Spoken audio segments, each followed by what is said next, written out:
Today we welcome Wil Torres, a consumer packaged goods veteran who helped brands like RxBar, Popcorners, and Krispy Kreme, and founded Golden Dough Foods right here in Orlando, Florida.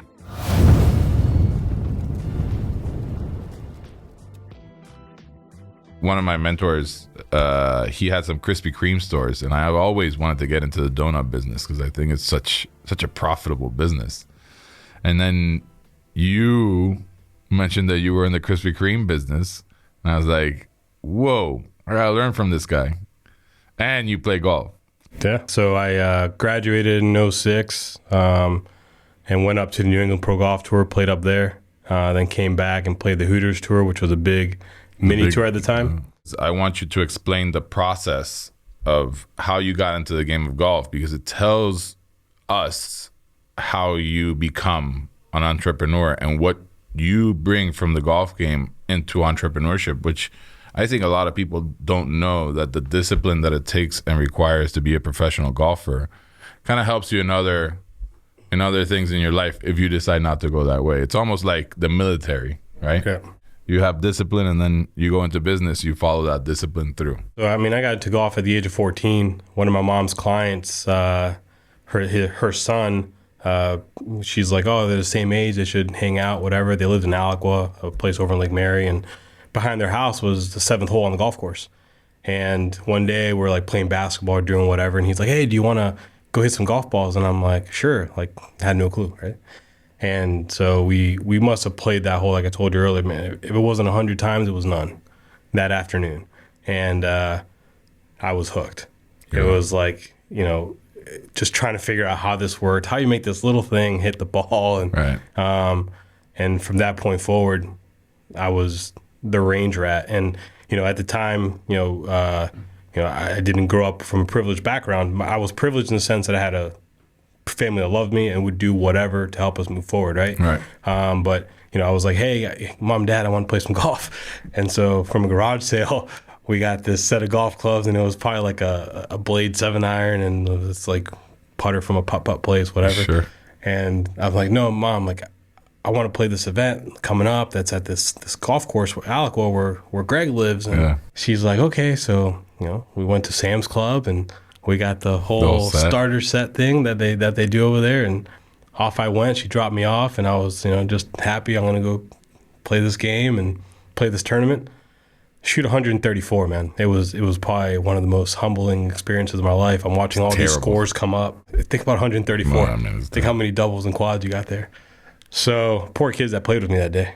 But my mom tells the story best. Like, she's like, you ran to the car, told me to open the trunk, you threw the clubs in, you got in, closed the door, and but I went back the next year. I mean, I was like, I'm gonna figure this out. And my parents, however they could help me, I got lessons with this guy at Deer Run. I grew up in Castleberry, so I went to Deer Run, and next year I went back and shot 77, finished seventh place. And so for me, that was one of my first stepping stones into, look, if you put your mind to something, you can figure it out. Now, does that happen all the time? No.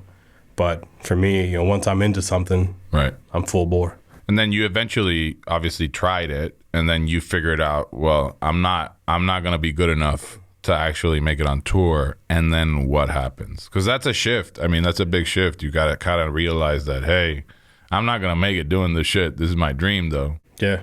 What do I do now, right? I was fortunate to meet a lot of influential people, some guys that are mentors to this day through the game of golf. Yeah. So for me, golf introduced me to a network. And to guys that, I was in my early 20s, they were in their 50s, and, they had their own businesses. So one of my friends, Rick Violet, a friend to this day, he owns most of the helicopter tour companies here in Orlando. Oh, yeah. And that was the first guy I called, and I was like, hey, I'm not playing golf anymore, and, is there anything for me that I can go work for you or something? He's like, yeah, come. You could do sales for me. Okay. And if you know me, I'm a lot introverted. Like the Myers-Briggs test, I'm like over here. Yeah, we were thinking that you're going to walk out if I ask you any tough questions. I've done it before. No. So, I got my first intro into sales and marketing there. So I would go to the hotels and meet with concierges and tell them about our helicopter tours. And I was also the guy behind the counter selling the tours, right? So, you know, I loved upgrading people. They come in looking for the $20 tour and that you see on the big sign. And now due to inflation, it's like 40, but back then it was 20, and then you upgrade them to like a $40 or $60 tour for a family of 4. And I mean, it was like a fun game for me. Right. It was sales. It brought me back to like going to Chinatown with my parents in New York and negotiating with people for that fake pair of Oakleys. Right? Yeah. And that was my first intro after golf. I started doing the helicopter stuff, and I was pretty successful at it. We had some really good years, and it was great money. And that same guy, I started, so that was for 3.5 years. Oh, wow. Yeah. Stayed around. Yeah. But in like around 2010, my dad's always been in the food business. He has. Yeah. Doing what? Distributor, working for a distributor to the retail, the buying side. That's weird. Like all we different come from sides. the same. All sides of the table. When I was growing up, the resets were like in the middle of the night. Yeah. And during the summers, I was in the stores with my dad doing resets. He worked for Iberia. He worked for Goya across the board. Did he? So we were in the But stores. in Puerto Rico? No, here. Oh, so here. in Puerto Rico, he worked for Pueblo. Pueblo Supermarket. So Pueblo transferred him. That's how we ended up here in 1986. Really? Pueblo, my parents wanted to move from Puerto Rico for different opportunities for my sister and I. Okay. So we moved here, and they transferred him to Extra. You remember Extra was here. Extra, yeah. Yeah, he's like, hey, have you ever thought of doing brokering? I'm like, brokering? What's brokering? What is it? Yeah. He's like, well, there's these brands, because he was, at the time, he was a part of 7-Eleven Florida. Okay. So it was all divisionally run. And he's like, well, there's this brand that has a lot of legs. It was a company called Papa D's Nuts. It's a toffee peanut company. Okay. Locally owned. And it was awesome. They did great branding and all that stuff. He's like, I'm thinking about bringing this in. Are these the people that continue now calling themselves D's Nuts? No. A different company. Is it? But he's like, they're not too sure what they're doing, but I think you could help them. I'm like, Dad, I don't know anything. He's like, I'll coach you. So that's how it kind of started. And they were great guys. We met one day for lunch, and they're like, yeah, we'll work with you. And little they know, it's like fake it till you make it, right? And so we started doing stuff there. They introduced me to another brand, which introduced me to another brand. And all of a sudden I have a little brokerage of a bunch of startups. Okay. And that's kind of how. And those times you were trying to sell to all the supermarkets, or were you going like 7-Eleven, gas stations, all that, right? Yeah, so I was trying to go after big box retail. Big box, okay. Yeah, so Target, 7-Eleven, all the big boys. I didn't know anything. I didn't have any relationships, so I didn't know who the small distributors were. I didn't know any of that stuff. But while I started that brokerage in 2010, I was still working at the helicopter place. And I started to get some meetings at corporate headquarters for some of the things I was doing. And I leave to go to this meeting, and I get a phone call. It's like 8 o'clock in the morning. And Rick's like, Will, where are you? I'm like, I'm in Dallas. He's like, what are you doing in Dallas? You're late for work. And I was like, dude, I thought I put it on the schedule that I was going to be gone for 3 days. He was like, no, you didn't. He goes, we got to talk when you come back. And when I got back, he was like, look, man, I love you like family, but you're out. Okay. I said, Rick, this other business, like I'm just starting, it doesn't make any money. Like I can't, man. Like I have like condo. I'm trying trying to figure out how I'm going to save this. And he's like, no, man, you'll thank me later, but you're out.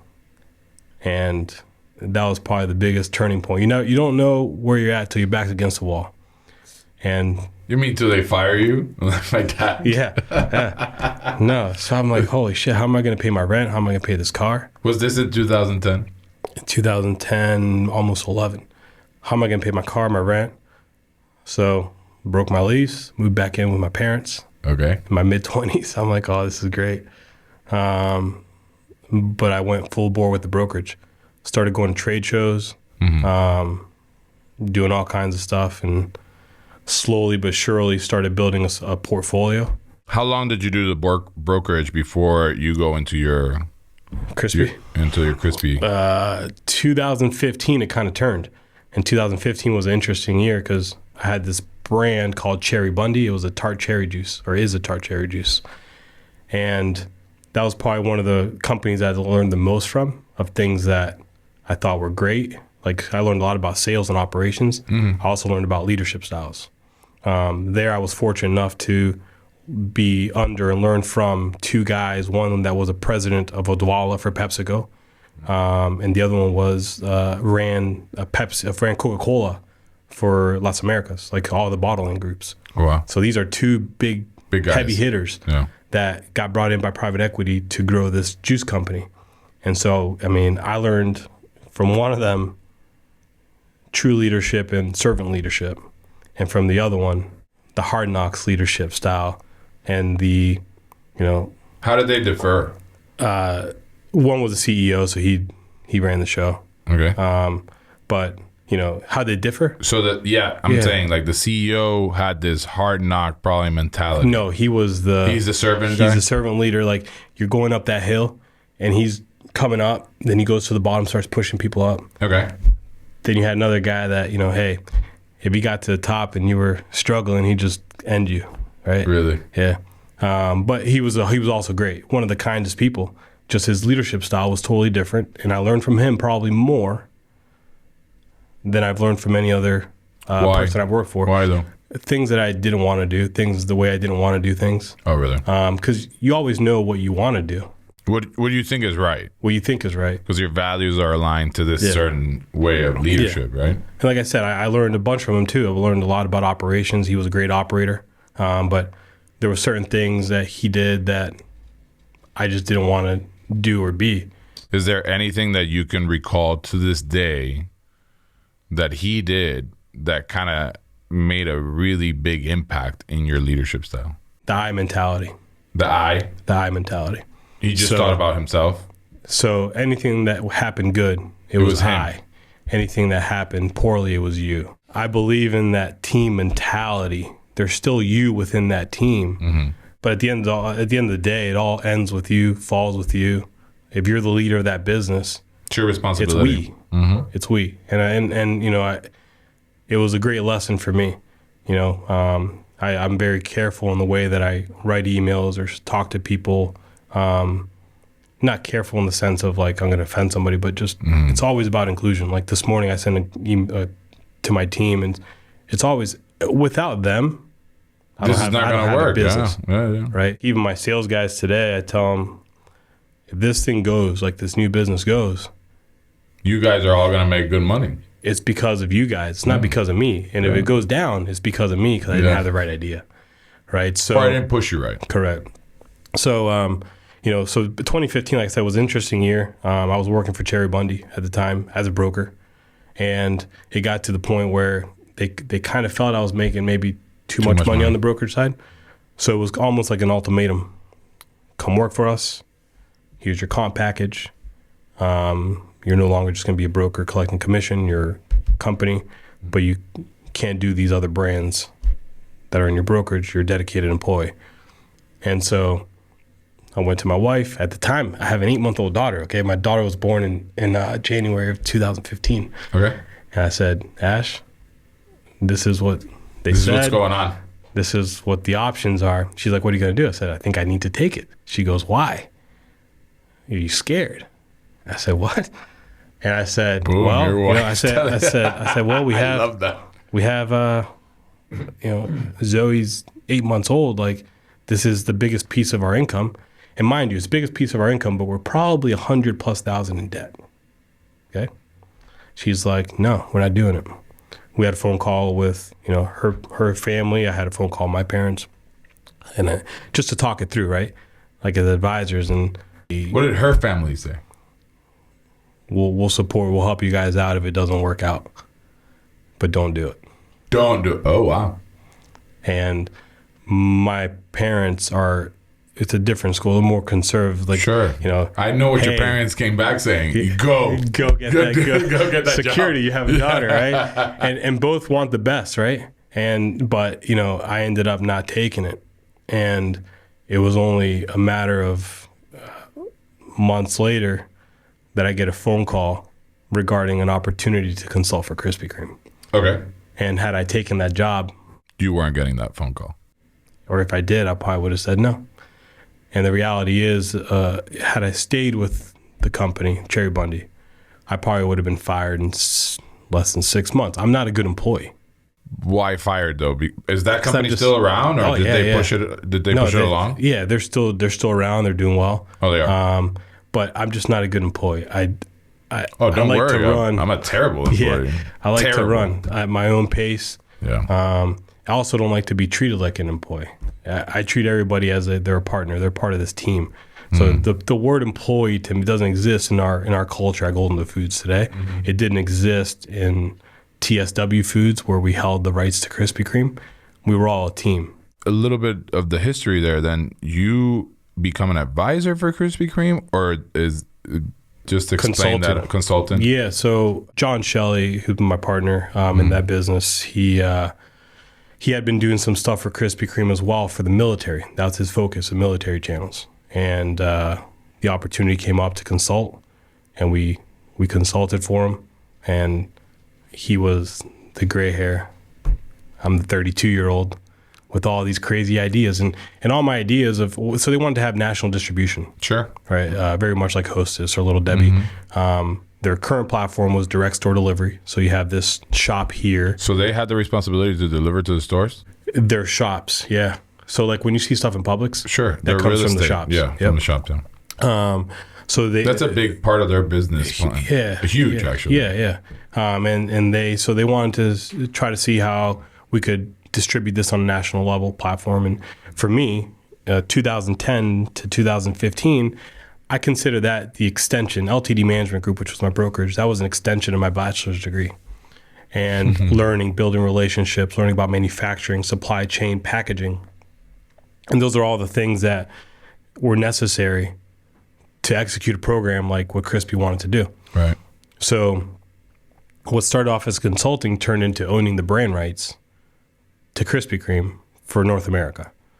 And so all channels, excluding grocery and mass, which is like Publix's and Walmart, but we had the rest of the channels.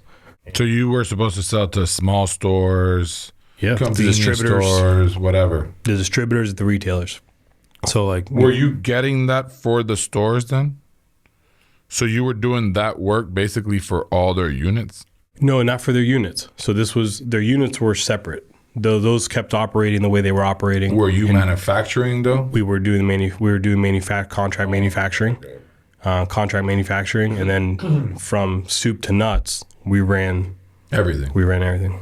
And then you put everything under the Krispy Kreme brand? Everything was on the Krispy Kreme brand. They had final say on everything, approvals, everything, but we managed the business A to Z from there. And it wasn't only donuts, right? You were doing donuts, honey buns. Honey buns. Everything you see in that cat of fried pies, cinnamon rolls. With the Krispy Kreme. With the Krispy Kreme brand. Wow, that's amazing. And we had, proprietary Krispy Kreme things in that to make it identifiable to them. But yeah, that was amazing run that we had. Well, I mean, you learn everything you know. Yeah. Right. And that portion, obviously you created that first 5 years where you had to learn the back end of the business, and now you're producing and you're being able to use the contacts, I bet, right? Yeah. And like during that first 5 years, some people forget about the assistants. They always focus on the category managers at the retailers. And I was taking the assistants out to the dinners with the category managers whenever we had a dinner or whatever to talk about stuff, and I'd always include them. And a lot of these assistants became the category managers. A lot of the guys that were in the distributorships, some of the large distributors, became friends. We were in the same place in life. We're both in our early 30s or late 20s, trying to figure it out. We have kids. And so you develop this network and this brother sisterhood, right? And I was hoping, because my responsibility in TSW, where we held the rights for Krispy, was the front end, the sales and marketing. Okay. And obviously I built out the back end of, the pricing model, all the other stuff, right? Operationally, my partner ran the back office, the accounting and all that, supply chain side. But I was hoping that all those relationships that I cultivated over the first 5 years, 4.5 years would help you along. They would show up to the table, because it didn't show up to the table. What Krispy Kreme banked on us executing would have not come to life. Okay. And they did. Everybody showed up to the table. That means you build really good relationships. They're authentic.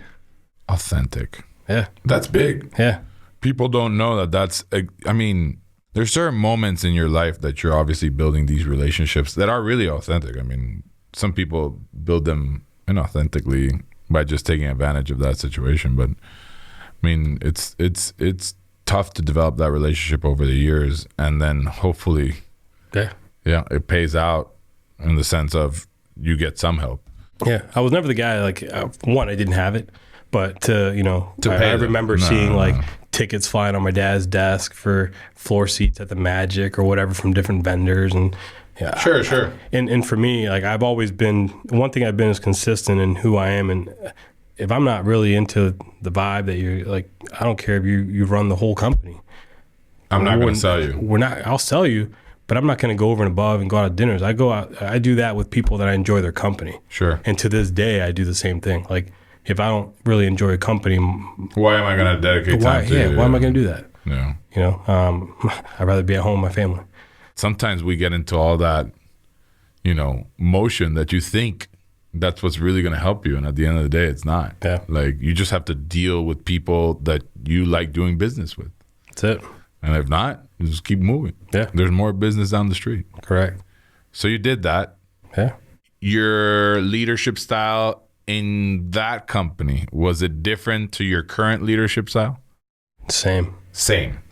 And, I always used to tell my director of sales, I don't care. Like, before COVID happened, I didn't care if he was in the boat in the middle of the ocean.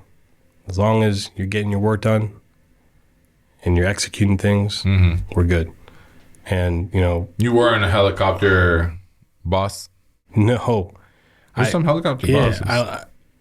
If you're in the role that you're in, my expectation is that you're going to do what you're supposed to be doing. To do. And in this business, it's very simple to know if you're doing it or not, because either the numbers are coming in or they're not. Right? The money has been great, but I've never chased money in anything I did. I mean, hell, I was helping brands out in the red in the brokerage business, but still going, because eventually something would turn. So that was your idea back then? Hopefully something turns. That's it. And my wife, she was, I've seen you bust your ass since 2010. You ain't quitting now.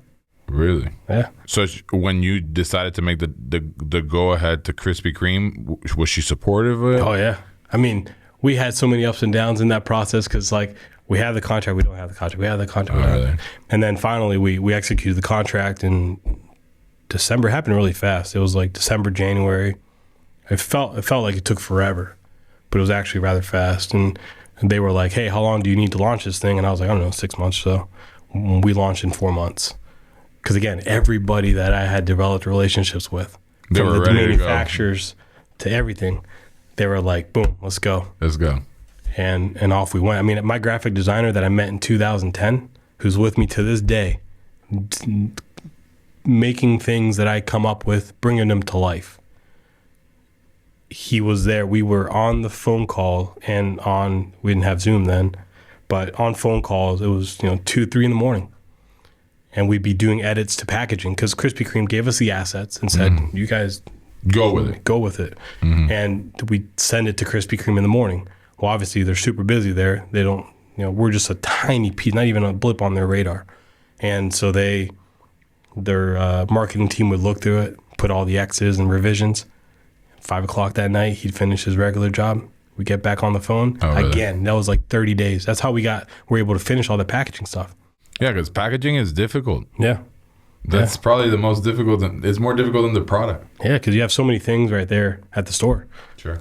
And for somebody to pick up your stuff, you gotta be very important. So you do that, and then boom. Yeah, it was crazy. Yeah, it ended. We grew it quickly. So from 2016 to 2020, we did over 280 million in retail. 4.5 years. Excuse me? We went, 280 million. That's a big jump. In retail dollars. 0 to 280. Whoa. Yeah. And then it went. Joe screaming halt. Like, but it was, like I said, the LTD was an extension of my bachelor's degree. Sure. TSW Foods was my MBA. that opened the opportunity for my doctorate, which is what I'm doing now. And how did that come about? Tell us a little bit more. I didn't know what the heck I was going to do, man. Because that came to an end. Boom. Yeah. Talk about everything going to a donut hole, income, everything. It was just zero.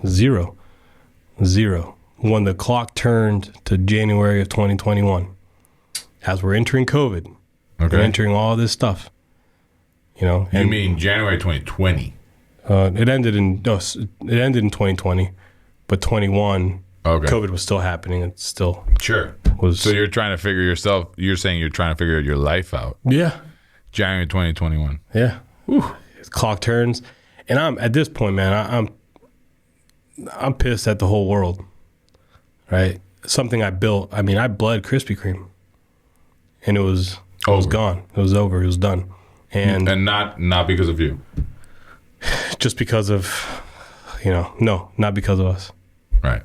And not our choice. And so, one was explaining to the retailers and all those people that stood up for you what happened. And I remember being on calls with major retailers, like top 10 in the world, okay?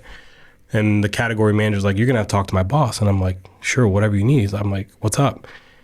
I'm going to have, $1.82 million hole in my P&L.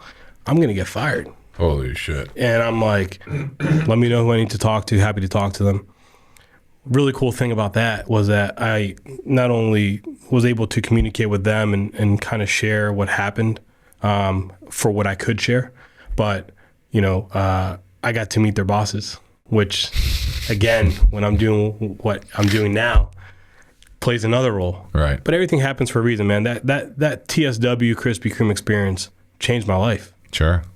Changed, Well, you went to brokerage. Everything. Now you're in a business that you've been able to understand with a major brand.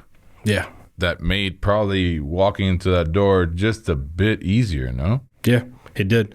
It was hard to sell it in because a lot of the things we did were already in the category, right? So the powdered sugar donuts, the stuff. But not with that name. Not with that name. That brand is, the brand equity. It's huge. That they have is unmatched, man. So it was difficult getting in. Once it was on the shelf, the consumer responded. Because everybody has their Krispy Kreme story. Sure. I remember getting on planes with my Krispy Kreme logo on, and man, it doesn't matter who it was. They'd be telling you their Krispy Kreme story, how one time they were, in Mississippi in this area or in Florida going to Disney, or their grandpa or grandma used to bring them a dozen donuts, or, everybody has their Krispy Kreme story. So it was very relatable once we were on the shelf. And that's how we grew. Our sales team did a great job putting it out there, and the customer responded. What impulses you, because you're basically, I know Golden Dough is bringing donuts right now. Yeah. This is your main focus, right? Yeah. Why did you only choose donuts? Or is this just a process so you develop the other stuff? I think we're going to be donuts. You're going to focus on donuts. Yeah. We have proprietary technology in donuts, full-size donuts, and, it might be like a far-fetched dream, but I do want to be like the Oreo of donuts. It's not a far-fetched dream. So I love Oreos. Yeah, when you look at Oreo, you have like the vanilla cream filled or the chocolate cream filled, but then they're always in front of the customer with this flavor and that flavor, all the limited time offerings, right? I want to be that for the donut category. And what I'm doing now, like I have Golden Dough & Co. So Golden Dough Foods has two brands, Golden Dough & Co. and then La Panaderia Dulce. Yeah, you decided to go into that. That was something that I'm like in the middle of the night, I wake up and I'm like, I need to do something. Yeah, the business was missing that actually. Yeah, for the Hispanic consumer. Yeah. And you have your big players like Bimbo and all of them. They all done a great job, but the innovation's not there. Yeah, but I think that the shift in that business, obviously with technology, because it's changed so much, right? That business was so antiquated, and the big players were the guys that were really moving the business along. And now you have all these startups that have come about even during and after COVID. Yeah.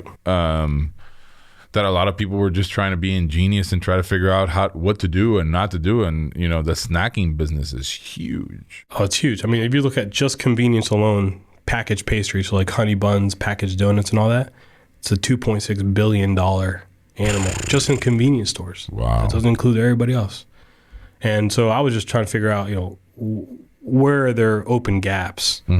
And, you know, where's your niche? Yeah. And with COVID just accelerated that because I wanted to do packaged. I wanted to focus on packaged pastry. Okay. That's where I dug in. That's where I was successful. That's where you were strong. And it just happened that COVID made it even more relevant what I was trying to work on to put a full-size donut into a package. So now it's basically Can you help me tamper-proof. start a cinnamon roll company? Because I've been talking about cinnamon roll now for the last 2 weeks because I love cinnamon rolls. And I feel like people are just missing it. But that's just me. Anyways, we could talk about it later, but keep going. I didn't even know I was going to get into this stuff, right? Because like I said, I was pissed off at the world, pissed off at the food world. I'm just looking at window washing companies. I'm looking at all these different trades, and it's like mid-February. My wife's like, "What are you doing?" I said, "I don't know. I'm trying to figure out what the hell we're going to do." Like, I can't go work for anybody. Sure. I have job offers, right? People know free agency, right? And I built a pretty good business, so why not take those assets and go work for them, right? I mean, during COVID, I offered the guy that was doing the pressure washing at the store to buy his route because I was nervous. I was like, what else do I do if this shit don't work? Yeah. And at that point, I was also closing a store, and I thought, like, my life is over. I should just try to get another job somewhere else because I don't think we're going to be opening more restaurants. Yeah. No, I mean, and I have 3 kids, right? Yeah, that's a different story 7, there. 5, and 2, right? That's rough. So it's like, what am I going to do now? And she's like, legit, she's like, you've always wanted to have your own brand. Okay. We have the ability To do it. for you to do that. You were working on something back in COVID, like beginning of COVID. I started, one of my friends, he has a commissary. And I know that honey buns are made out of yeast. Yeast dough. So I was trying to make these honey buns in the shape of donuts and try to make them last. Okay. And I kept staling and staling and staling. I mean, I have pictures of our cabinet, our countertop at the house, and it's just donuts everywhere, shaped donuts and staling. I'm like, damn it. So anyways, I put it on the back burner. She's like, that thing you're working on, why don't you try to figure that out? I slept on it. I'm like, damn it, she's right again. She's right again. She was right in 2015. She's fucking right again. Right? And so, Damn it, Ash. yeah. So off I went, man. It was, made some phone calls. Next thing you know, I'm up at our facility that we're using today. And we're doing test runs, and I have the food scientists there.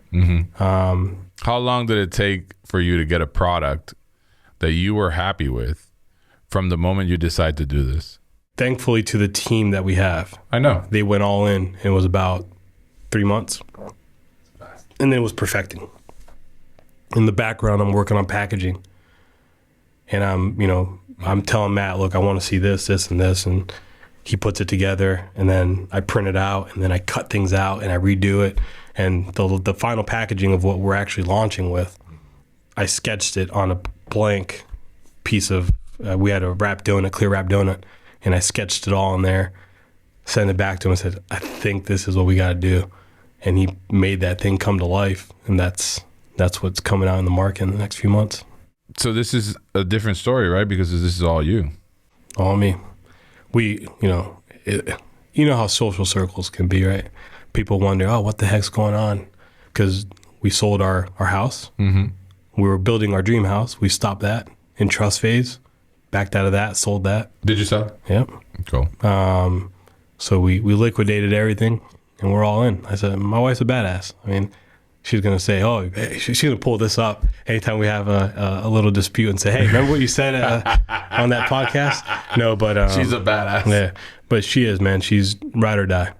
She understands the business. You got 3 kids together. She better be ride or die. No, I know. But she understands the business that I'm in. I get what you mean. And it's just... Well, that's important, right? Because at the end of the day, like whoever you're with has to be very supportive of whatever you're trying to achieve. And it's tough because they also have a dream too. Yep. So that's commendable. I mean, that's big. Yeah. That's big. Leadership.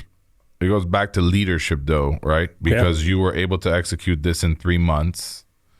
You probably have, I would say, the best food scientist in the nation. I would say that I had the best food scientist around. Some people might. So you did the right things, right? You find the best food scientist. You already know, because of your master's degree, right? How to market it. So what's been the toughest part? Because brands, believe it or not, I met this gentleman, has 150 businesses, and he says, all my brands took about 10 years to get to where, I knew that they were safe. Yeah. He was weird about it, but I thought, man, for me, it's been 8 years developing the brand. And now at 8 years is when I'm seeing, it really take off. Yeah. Do you feel, because you build those relationships before and now you're walking in the office with your brand, it's been a lot easier to do that? Yes. And I think also the innovation and the differentiation of the product. We're not a Me Too. Right. And so, again, I banked on the fact that everybody that we built the other business with, all the retailers and wholesalers, would step up again and support this. And they have. Here we are, over 40 meetings in, we're still batting 1,000. So I want people that are listening to this to understand how hard it is to basically sell this snack across the United States. You've been traveling now, what, 2 months? Yeah, going on 3, yeah. 2 straight months. How many miles have you logged? In 2 weeks, we logged like 21,000 miles. 21,000 miles. Air and land. How have the meetings gone one by one? Has it gotten better from the beginning? Like, who's the first meeting you took? It was back actually in October with one of the largest distributors. For all the convenience, store. Okay. Yeah. Convenience and drug. And that was the first one. And how did that one go? It was awesome. Again, they showed up to the table. Usually the way it works is you got to get the retailer to say, I want this. They tell the distributor, bring this in. Mm-hmm. You don't usually get your item numbers until there's a pull side. Okay. And they said, we got your back. So they gave you, they gave you distribution numbers? They gave us our distribution numbers. And that's the way it's been right now. And then now we're obviously meeting with the retailers too. Okay. And they're also saying, yes. Yes. The quality of the product. Like, I believe that. Are you a product guy? Because I'm a product guy. I am. I really, really, really believe that if you have a great product and then you build a great team, that there's no way that you won't succeed. Yeah. I see it a little bit differently, though, because I believe in people process product. Marcus Lemonis coined it. Yeah, I mean, I believe in that product mentality. The issue is, though, again, it goes back. Like, if you don't believe in the product as a salesperson or as even working for that company, it's a tough time. 100%. And that was the biggest thing. Like, my VP of sales, one of my mentors, I met him in 2013 and helped me along the way. When I was doing the Krispy thing, he was the guy I'd send my pricing models to, my sales promotions to say, hey, does this look good to you? And this guy never asked for anything back. And he saw what this thing came to. And I always told him, one day, man, we're going to work together. Right. And so when I started doing this, man, I called him and I knew, look, it's not going to be inexpensive, but I knew he's the guy I needed. Right. And it's not about, he took a big haircut to come be a part of this team. And it was more to me convince him about the product.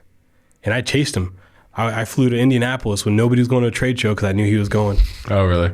Hounded his booth. I was just like a shark, just circling his booth. I have 2 guys that I'm trying to do that. Yeah. One's sitting in the room here, Yeah. Yeah. And then, followed him to, another trade show. And then I finally said, man, just meet me in Dallas. I got product for you to try. Met with him in Dallas. He tried the product. He looked at me and says, I'm in. Okay. My most interesting view on that is, and I think you should explain to people, you guys are traveling now to go sell this thing, right? Yeah. And you're trying to save money. So you're staying in Embassy Suites. That's it. Right? Yeah. And I told him, where do you sleep? I sleep on the couch. He gets the room. And you know, my wife's like, "Are you sure he's fine?" I'm like, and you know, he's a senior guy. You know, he's not a senior guy. Yeah. And I asked him. That was one of the first things I asked him. I said, "Are you okay sharing a room?" And this was like before he committed. He goes, "Oh yeah, of course." I don't think that when we checked into the hotel and he didn't have his own room, I don't know what the hell he was thinking. He's like, "Oh shit, this guy was for real." Yeah. But we walk in the room and I'm like, "Hey, bro, that bedroom's yours. I got this." The fun part of the project is the development side. A lot of people think that it's fun to operate the, you know, for us, restaurants every day. And I think the best part of all of this, where you need to enjoy, is the trip getting to opening day. Yeah. Because there's so much shit that happens in between that on opening day, you're like, whoa, I hope this works, right? Yeah. And you're like shitting your pants. I mean, there's no other word for it. Shitting your pants. You're trying to figure out, hopefully this works. You're open for business, right? Yeah, we are. We started shipping. You started shipping. I mean, your baby's out there on the street. So now you've tried the product in the background. You've put it out there. You're ready to go. And now you have to have the acceptance of the customer. With an unknown brand. With an unknown brand, sure. Yeah. Right? I mean, it's the hardest part, because I bet you sit at home doubting yourself so many times. Is this going to work? Is this not going to work? I mean, we all like to think that everything we do is going to work, but sometimes it just doesn't. Correct. You know, I tell my girlfriend all the time, like, sometimes it's just not going to work, dude. Like, you go to the best of intentions, you try to build this brand up, you try to create this special mesh of things that you want to create in the restaurant business, and you think it's going to work, and all of a sudden people are like, I don't like the product, or I like the product, and it takes off. Yeah. I think for me, that's the fun part of all this. It is. And it's nerve-wracking, you know, especially, you know, like I said, Krispy Kreme, once it was on the shelf, people knew it. This has been by far the easiest selling I've had in anything I've ever done. And it's not because of me. It's my sales team, the quality of the product is there, right? But people don't know the brand. So I have to figure out how I'm going to drive the pull side. How am I going to get people to pick it up? Right. And, you know, the only way I knew how is to get a PR agency. And that PR agency has just tried to push along. So now we're working on not only from the consumer side, but also an industry side. It's all a whole new world to me. Sure. Never had to do this before. And, you know. So now you have to understand that. It's just, I'm learning. Yeah. Every day learning. I'm an operator by default. That's not my passion. My passion is creating and developing. Exactly. But people tend to think, you know, oh, you're so lucky. You figured out what you want to do with your life.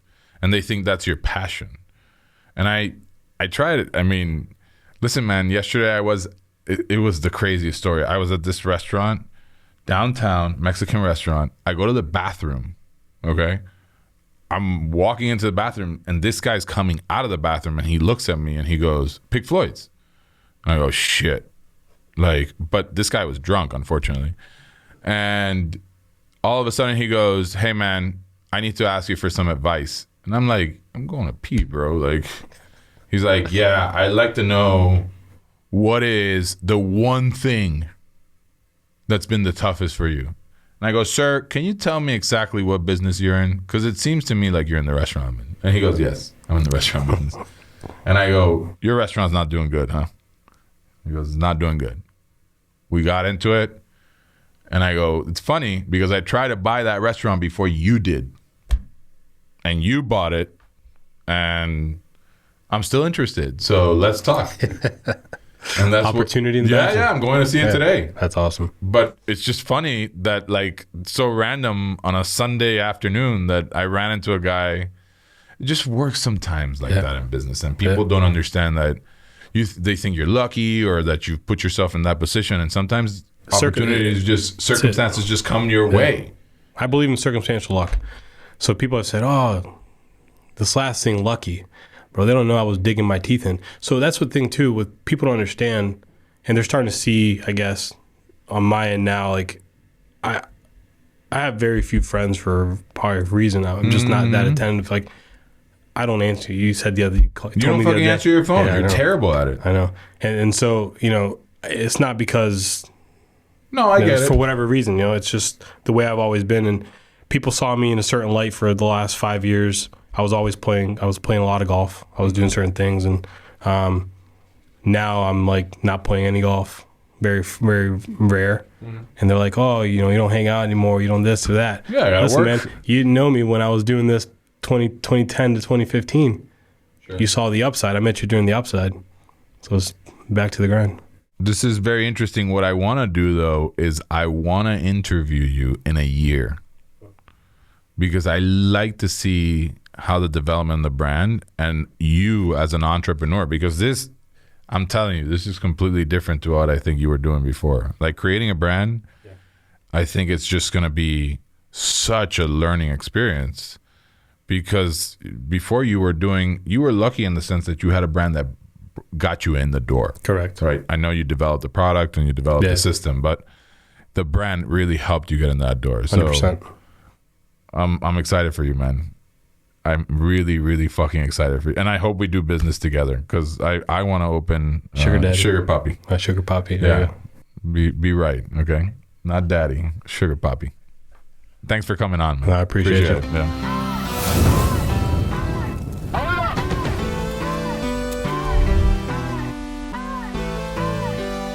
Hey, thanks for watching. I'm going to sit here till you subscribe.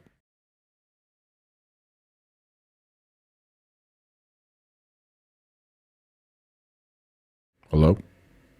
Subscribe.